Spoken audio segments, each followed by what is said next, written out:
เฮลโลสวัสดีทุกคนสวัสดีแม่บ้านสวัสดีคุณสวัสดี FC ทั้งภายในและต่างประเทศเมื่อนี้เขาจะมาเว้าเกี่ยวกับข้อกังวลและก็เป็นที่น่าสนใจเกี่ยวกับการเพิกถอนบัตรเขียวนั่นเองเนาะพี่น้องเนาะก็มีหลายๆคนโทรเข้ามาถามเนาะว่าเกี่ยวกับเรื่องบัตรเขียวที่จะถูกเพิกถอนนั่นเขาเจ้าเพิกถอนแบบใดไปจังใดมาจังใดมื้อนี้เขาก็จะมาอธิบายอีกครั้งหนึ่งแล้วเขาก็จะมาเรียนรู้ไปน้กันเนาะพี่น้องเพราะว่าอันนี้ก็ถือว่ามันเป็นเรื่องเก่าเอามาเล่าใหม่ทั้งที่กฎหมายนี่มันก็มีของมันมาอยู่แล้วแต่ว่าทางรัฐบาลเพิ่นมาเข้มงวดขึ้นตื่มเนาะเนื่องจากว่าข่าวสำคัญที่ออกมาเกี่ยวกับอำนาจของรัฐบาลในสหรัฐอเมริกาในการดำเนินการกับผู้ถือกรีนการ์ดหรือว่าผู้ถือบัตรเขียวที่มีประวัติหรือข้อกล่าวหาในคดีอาญาหรือว่าคดีที่มีความรุนแรงหรือว่าเขาเจ้าภาษาอังกฤษเอิ้นว่า felony หรือว่า criminal นั่นเองเนาะโดยเป็นคำตัดสินของศาลสูงสุดของสหรัฐอเมริกาซึ่งได้ถูกตัดสินจาก Supreme Court หรือว่าเป็นศาลสูงสุดนั่นเองแต่ว่าเขาจะมาเรียนรู้นํกันว่ามันเกิดอย่างขึ้นแล้วเขาก็จะมาอธิบายแบบซ่าๆมาเรียนรู้ไปนํกันเนาะพี่น้องเนาะเพราะว่าอันนี้มันก็ใหม่สำหรับทุกคนก็คือที่ผ่านมาศาลสูงสุดได้มีมติ6-3ของผู้พิพากษาที่ลงคะแนนเสียงเจ้าหน้าที่ตรวจคนเข้าเมืองเนื่องจากว่าเพิ่นตัดสินออกมาว่าเนาะเจ้าหน้าที่ตรวจคนเข้าเมืองสามารถดำเนินการกับผู้ที่ถือบัตรเขียวที่เดินทางออกนอกประเทศแล้วกลับคืนเข้ามาในประเทศเนาะและมีข้อกล่าวหาคดีอาญาบางประเภทได้โดยบ่จำเป็นต้องพิสูจน์ว่ามีความผิดเนาะในระดับที่ว่าความน่าเชื่อถือหรือว่าต้องมีหลักฐานมายั่งยืนโดยที่บ่ต้องไปผ่านขบวนการขึ้นศาลนั่นเองก่อนที่จะเริ่มขบวนการก่อสอบในสถานะหรือการถอดถอนออกจากประเทศนั่นเองหมายความว่าเนาะถ้าหากว่าคนใดที่มีสิว่าคนใดที่มีคดีเคยมีหรือว่ามีแล้วที่ออกนอกประเทศไปแล้วกลับเข้ามานั่นเองอันนี้แม่นเขาเจ้าเว้าเฉพาะคนจำพวกนี้เนาะแต่ว่าเฮาก็มาฟังว่าความสำคัญของคำตัดสินนี้เนี่ยเป็นแนวใดเนาะความสำคัญของคำตัดสินนี้บ่ได้หมายความว่ารัฐบาลสามารถยกเลิกบัตรเขียวได้โดยทันทีผู้ถือบัตรเขียวจะถูกนิรเทศโดยบ่มีการพิจารณาคดีแต่ว่าคำตัดสินนี้เฮ็ดให้รัฐบาลมีอำนาจในการพิจารณาคดีได้ง่ายขึ้นหมายความว่าเขาเจ้าจะบ่ได้ตัดสินแบบว่าอยากยกเลิกก็ยกเลิกในทันทีทันใดโลดสำหรับคนที่ออกนอกประเทศไปได้พี่น้องสำหรับคนที่ออกไปแล้วก็กลับเข้ามาเนาะอันนี้แม่นเพิ่นจะพิจารณาบางกรณีและก็บางคดีนั่นเองวันนี้เขาจะมาฟังเบิ่งว่าในการจัดการให้ผู้ถือบัตรเขียวบางคนที่ว่าออกไปแล้วเข้ามานี่แม่นเจ้าหน้าที่เขาเจ้าจะตัดสินใจง่ายขึ้นถ้าหากว่าเขาเคยมีคดีข้างมาก่อนหรือว่ามันเป็นคดีที่แบบว่าให้แฮงหรือบ่ให้แฮงอันนี้แม่นขึ้นกับการพิจารณาของเจ้าหน้าที่ตรวจคนเข้าเมืองเจ้าหน้าที่ CBP ก็คือเจ้าหน้าที่สายแดนหรือว่าแม่นเจ้าหน้าที่ Homeland Security เนาะและอีกอย่างหนึ่งคนบางกรณีที่ออกไปแล้วเวลากลับเข้ามาถ้าหากว่าเจ้าหน้าที่มีความสงสัยเขาเจ้าก็จะให้เฮาเขียนคำห้องเขาเจ้าห้องเขียนคำห้องขอเข้าประเทศเนาะอันนี้มันแต่ละคนแต่ละกรณีก็บ่คือกันอันนี้มันตามรายงานจากที่เขาเจ้าข่าวออกมานั่นเองมันเป็นขบวนการถอดถอนบัตรเขียวสำหรับคนที่เคยมีคดีนี่มันง่ายขึ้นสำหรับเจ้าหน้าที่หมายความว่าคนใดที่เคยมีคดีบ่ว่าสิน้อยบ่ว่าสิใหญ่เจ้าหน้าที่อยู่ สมมุติว่าถ้าหากว่าเขาเดินทางด้วยเครื่องบินเขาออกนอกประเทศแล้วเขากลับเข้ามาเวลาเข้ามาเขาก็จะมาผ่านสนามบินอันนี้มันขึ้นกับเจ้าหน้าที่กวดคนเข้าเมืองว่าเขาเจ้าจะพิจารณาหรือว่าเขาเจ้าจะตัดสินให้เข้าหรือบ่ให้เข้าอันนั้นมันสุดแล้วแต่เจ้าหน้าที่จะพิจารณาบัดนี้สำหรับคนลาวเฮาเนาะหลายคนที่บ่เข้าใจว่ามีคดีอย่างแน่แบบสมมุติว่าคดีผัวเมียผิดเถียงกันโอเคเขาจะมาเบิ่งว่าข้อต่อไปเนาะโอเคข้อต่อไปนี่มีไผเด้ควรระวังเป็นพิเศษเนาะอันนี้เขาจะมาเบิ่งว่าเหตุผลของแต่ละคนที่ถามมาบางคนก็มีความกังวลความย่านเนาะเขาจะมาฟังข้อต่อไปว่าไผที่มีความเสี่ยงสำหรับกรณีแบบนี้โดยทั่วไปแล้วผู้ที่ถือบัตรเขียวที่มีประวัติความผิดดังต่อไปนี้อาจมีความเสี่ยงสูงก็คือ 1. ความผิดทางคดีอาญาที่มีพฤติกรรมเพิ่มโทษหมายความว่าเฮ็ดผิดแล้วเขาเจ้าให้อภัยเฮาไปแล้วผิดแล้วผิดอีกเนาะอันที่2ก็คือคดียาเสพติดบ่ว่าจะเป็นการเสพการฆ่าหรือว่า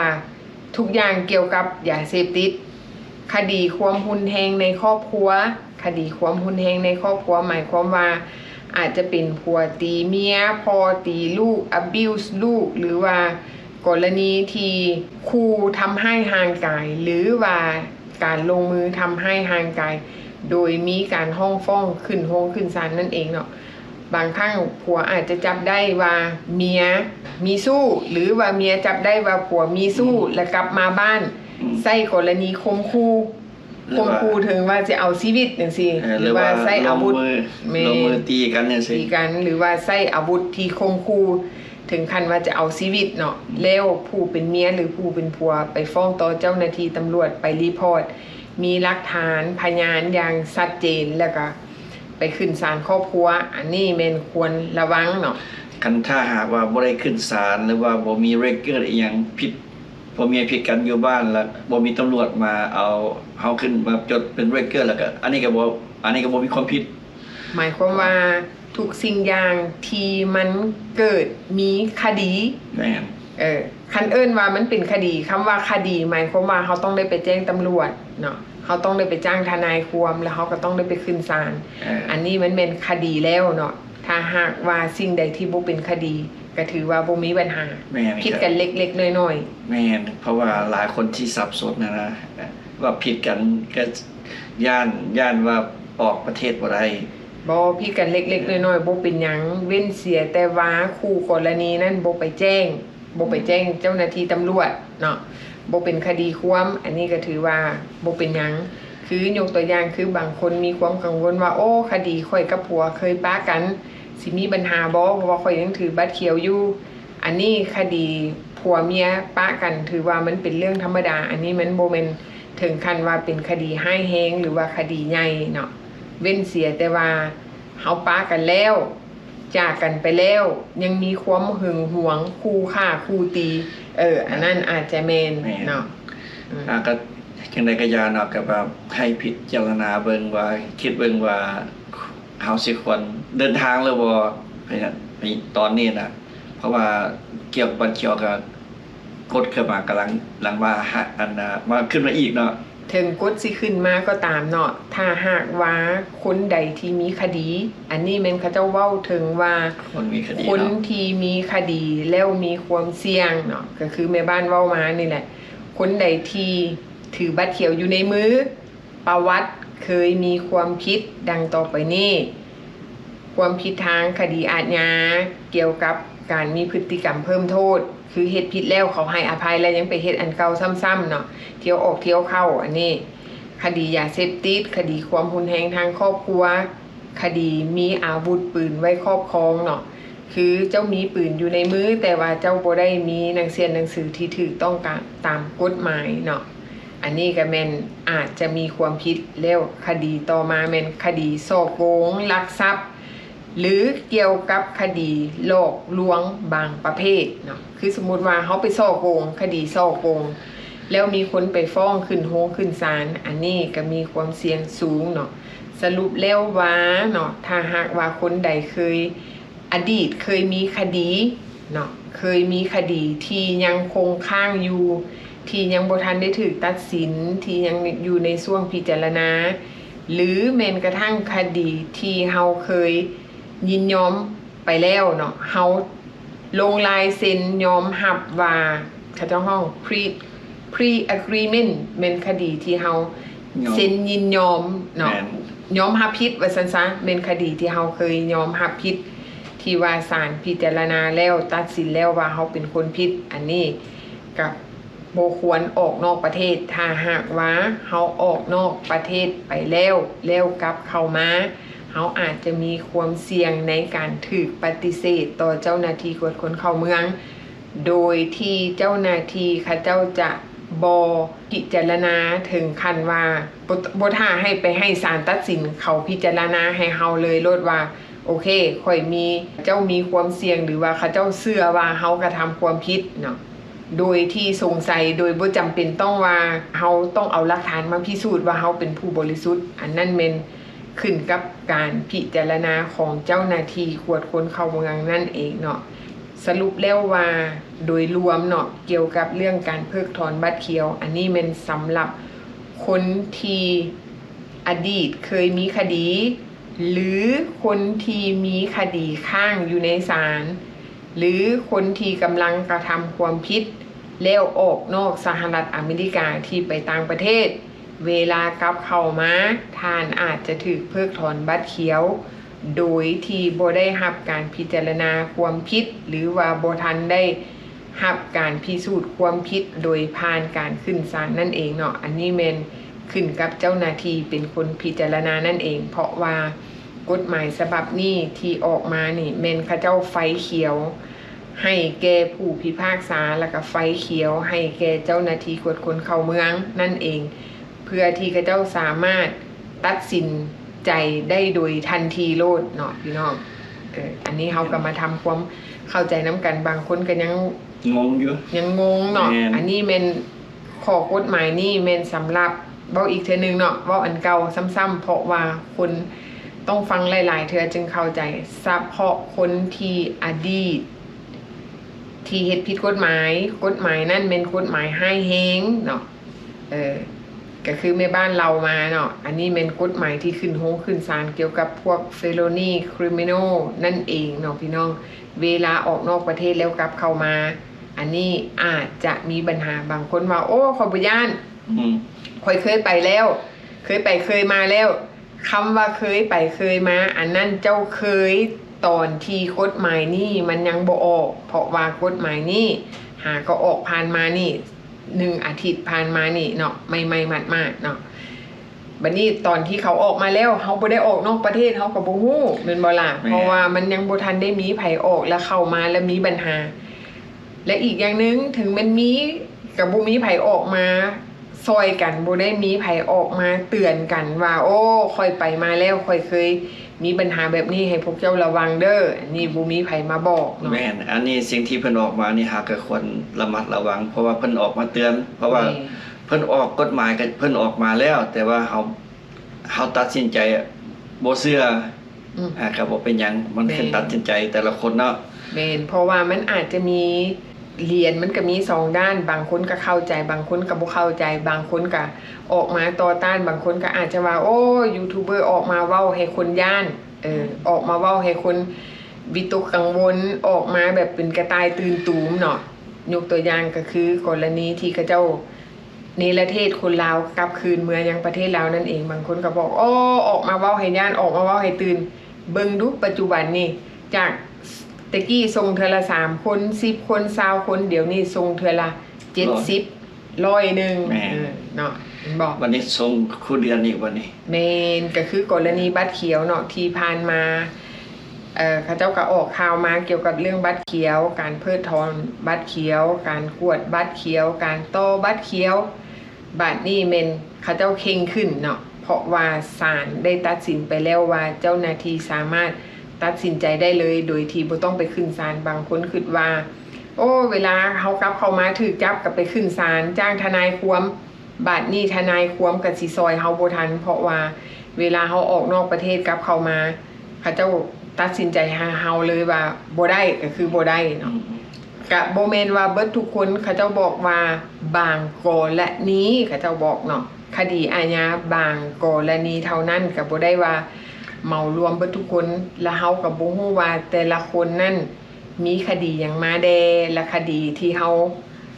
เฮ็ดผ่านมามันนักมันน้อยมันหลายซำใดอันนี้บ่มีไผสามารถรับรู้ได้มีแต่ว่าเจ้าหน้าที่เท่านั้นเป็นคนตัดสินให้เฮานั่นเอง แม่นทุกสิ่งทุกอย่างที่ก็อยากให้เฮาเข้ามาก็ได้บ่อยากให้เฮาเข้ามาก็ได้แม่นแล้วอีกอย่างนึงแม่บ้านสิยกตัวอย่างคือสิ่งที่มันเกิดขึ้นผ่านมาเพื่อที่จะมาเป็นตัวอย่างให้ทุกคนได้เข้าใจเพื่อที่ว่าเฮาบ่ต้องมาต้องติกันแล้วก็บ่ต้องมาเว้าให้กันเพราะว่าอันนี้มันเป็นเรื่องใหม่ที่ทุกคนต้องได้เรียนรู้ศึกษาไปนํกันฟังแล้วพิจารณาเนาะเพื่อที่ว่าเฮาจะได้แก้ไขปัญหาซอยกันยกตัวอย่างคือที่ผ่านมาคือมีคนลาวเดินทางด้วยบางสายการบินที่เขาเจ้าปฏิเสธบ่ให้เฮาขึ้นยนต์เพราะว่าเขาบอกเฮาว่าเจ้าต้องมีวีซ่าลาวก่อนทั้งที่เฮาบอกเขาว่าค่อยสามารถไปเอาวีซ่ากับดานอยู่ประเทศลาวได้แต่ว่าสายการบินเขาปฏิเสธแต่ว่าผู้นั้นเราก็ใจดีที่เราออกมาเตือนให้ทุกคนได้รับรู้ว่าโอ้ต้องเอาวีซ่าก่อนเด้อเพราะว่าแต่ละแอร์ไลน์มันก็บ่คือกันบางคนก็เข้ามาต่อว่าโอ้มาเว้าให้คนตื่นจังซั่นจังซี่ควรที่เฮาต้องขอบใจคนที่เขาเจ้ามีน้ำใจออกมาเตือนเนาะเฮาก็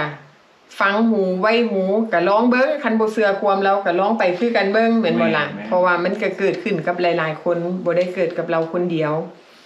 แล้วปัจจุบันนี้ก็มีคือกันเนาะปัจจุบันนี้แม่นบางคนที่เดินทางกับสายการบิน China Airlines เขาเจ้าถามหาวีซ่าลาวคันบ่มีเขาเจ้าก็ปฏิเสธ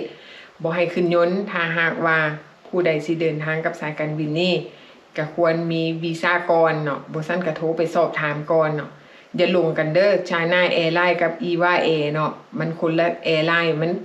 ไปลงประเทศจีนคือกันแต่ว่ามันคนละแอร์ไลน์เนาะถ้าหากว่าคันเฮาบ่อยากมีปัญหาเฮาก็เอาก่อนเอาวีซ่ามันแล้วแม่นเอาวีซ่าก่อนหรือบ่ดังนั้นถ้าหากว่าผู้ใดเคยเดินทางเป็นประจำเนาะเคยเดินทางเป็นประจำถ้าหากว่าเจ้าหน้าที่อยู่สนามบินเขาถามว่าคันสมมุติว่าเฮาขี่บ่ได้ขี่แอร์ไลน์เดียวเนาะแอร์ไลน์ใดถึกเฮาก็ขี่บังเอิญว่าอยู่สนามบินเขาเจ้าถามเฮาซะเวลาเฮาไปเช็คอินว่าโอ้ข่อยบ่สามารถให้เจ้าขึ้นยนต์ได้เพราะว่าเจ้าต้องเอาวีซ่าก่อนเฮาต้องเอาพาสปอร์ตโชว์เขาหน้าวีซ่าที่เฮาเอาวีซ่า on arrival อยู่ประเทศลาวโชว์เขาเบิ่งว่านี่ข่อยเคยเดินทางวีซ่านี่ข่อยไปเอาอยู่ปลายทางได้เอาให้เขาเบิ่งมี proof หรือว่ามีหลักฐานแสดงให้เขาเห็นว่าเฮาเคยเดินทางและเฮาเคยไปเอาวีซ่ากับดานอยู่ประเทศลาวได้ให้เขาเจ้าเบิ่งเนาะเพราะว่ามันเกิดขึ้นกับบางคนที่เขาเจ้าเราเอามาเล่าให้เฮาฟังเขาเจ้าแม่คิดแล้วนี่แม่แล้วเราก็อยากเอามาถ่ายทอดให้เฮาฮู้ต่อเราขอบอกกับซุปเปอร์ไวเซอร์พนักงานที่ทางหน้าเคาน์เตอร์ยังได้ก็บ่ได้เราก็เลยขอบอกกับซุปเปอร์ไวเซอร์ก็บอกกับพนักงานต้นเติบแล้วก็ซุปเปอร์ไวเซอร์ก็เลยหลังจากเราเห็นเอกสารทุกสิ่งทุกอย่างเราก็เลย agree ให้เราขึ้นยนต์ได้แม่เนาะอันนี้มันก็คือข้อดีที่หลายๆคนประสบพบพ่อปัญหาแล้วก็โทรเข้ามาบอกเฮาเพื่อที่ให้เฮาได้เล่าต่อเพื่อที่เฮาจะได้ซอยพี่น้องลาวเฮาอยู่ที่สหรัฐอเมริกา1เดินทางด้วยความสะดวกเดินทางด้วยความปลอดภัยเดินทางด้วยสวัสดิภาพมั่นใจโดยที่บ่ต้องกังวลบ่แม่นว่าเฮาหิ้วกระเป๋าลงเฮือนแล้วไปฮอดสนามบินแล้วไปพ้อปัญหาอยู่ข้างหน้าเฮาสิแก้ปัญหาแบบใดเนาะแม่นอันนี้เฮาก็ออกมาเตือนกันไว้เนาะพี่น้องเนาะอันนี้ก็เป็นอีกข่าวนึงที่เฮาออกมาอธิบายให้ทุกคนได้เข้าใจไปพร้อมๆกันว่าการถือบัตรเขียวบ่แม่นว่าเขาเจ้าจะเพิกถอนเฮาทันทีทันใดเขาจะเพิกถอนก็ต่อเมื่อคนที่เคยเฮ็ดผิดกฎหมายคนที่มีคดีข้างอยู่ในศาลคนที่เจ้าหน้าที่เขาเจ้าสงสัยว่าเฮานั่นกระทำความผิดเวลาเฮาออกนอกประเทศจากสหรัฐอเมริกาไปประเทศใดก็แล้วแต่ที่เฮาออกจากสหรัฐอเมริกาแล้วกลับเข้าคืนมาอันนั้นเจ้าหน้าที่เพิ่นจะกวดสอบคนใดที่ถือบัตรเขียวนั่นเป็นพิเศษเนาะคนที่บ่มีคดี เฮาก็เดินทางปกติเนาะเฮาก็บ่ต้องมีความกังวลอันนั้นแม่นถือว่าเฮาเดินทางได้ปกติด้วยความสบายใจคนที่บ่สบายใจแม่นคนมีคดีเนาะพี่น้องเนาะอันนี้เฮาก็ฝากไว้ถ้าหากว่าผู้ใดได้ฟังคลิปนี้แล้วไผมีประสบการณ์อันใดหรือว่าไผไปประสบพ่อปัญหาต่างๆในการเดินทางก็คอมเมนต์เข้ามาเนาะเพื่อที่เฮาจะได้มาเรียนรู้ได้ศึกษาไปนํกันแล้วเฮาก็จะได้เอามาบอกต่อเพื่อซอยเหลือพี่น้องลาวเฮาที่อยู่สหรัฐอเมริกานี่อ้ายฮู้2น้องฮู้1เนาะพี่น้องบ่มีไผฮู้เบิดทุกเรื่องเฮาก็มาเรียนรู้ไปนํกันก็คือกรณีการเพิกถอนบัตรเขียวนี่แหละเฮาก็มาเรียนรู้ไปนํกันศึกษาไปนํกันเนาะพี่น้องโอเคพบกันใหม่คลิปหน้าเนาะบ๊ายบาย บ๊ายบาย